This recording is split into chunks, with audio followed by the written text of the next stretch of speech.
In un'atmosfera senz'altro fiabesca, quello di un altopiano completamente imbiancato da una bella nevicata, partono quelle che sono le paure, quelle dell'estraneo, del diverso, quello che è venuto su quasi per appestare. Eppure naturalmente l'altopiano è una camera non blindata ma in perenne osmosi con la sua pianura, dove gli stessi abitanti dell'altopiano spesso lavorano o studiano.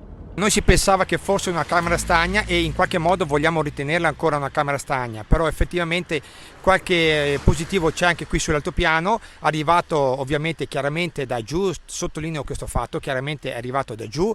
I due di Gaglio sono due persone di Dolo che hanno la casa da diversi anni qui a Gaglio e che si sono rifugiati qui a Gaglio sperando di sfuggire al virus, che però hanno contratto ancora a Dolo. Oggi grazie a Dio sono ricoverati a San Bortolo, sono sotto controllo e speriamo che la sanità, come già sta facendo, farà del suo meglio per garantire a tutti noi efficienza e protocolli sempre più severi per limitare questa diffusione del virus. Ma sarebbe servito qualcosa a blindare l'altopiano?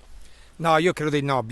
Parlare di blindare o di chiudere le strade la vedo veramente troppo eccessiva e un'utopia. Diciamo che io richiamo spesso ad attenersi veramente in maniera forte e perentoria ai protocolli che il Ministero della Salute ci sta dettando e imponendo. Se noi, tutti i cittadini, siamo un po' più responsabili e modifichiamo leggermente la vita quotidiana e i nostri usi e costumi, sicuramente possiamo contribuire a limitare la diffusione del virus. Ho visto sul Facebook del comune molte critiche ai turisti, insomma, che sono venuti su. Allora sì, qui non vorrei che si sviluppasse quello che è successo tanti anni fa con la peste, quando i vicini non si parlavano per non contagiarsi.